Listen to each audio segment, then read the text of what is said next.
Ndinonzi Marystown. Mwana wangu akamuka mangwanani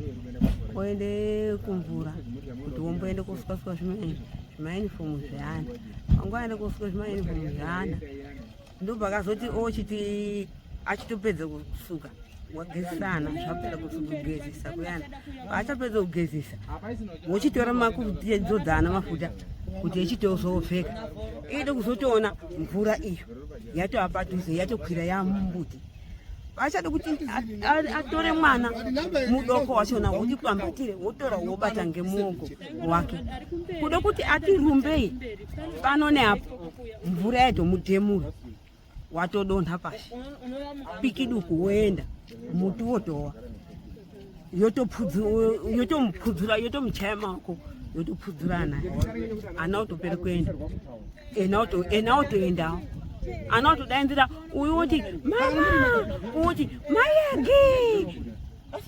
kutonyarira kwakatete kutoenda ena wasina kutoenda mabudira akazoita asi kuzotozviona kuti ndaitikaita mabudirei haana nekupfeka ana nekudini ukazotoite kuzosungirwe Zambia ngeantu asikatozviona. Ndinoitwa Tobias Stolu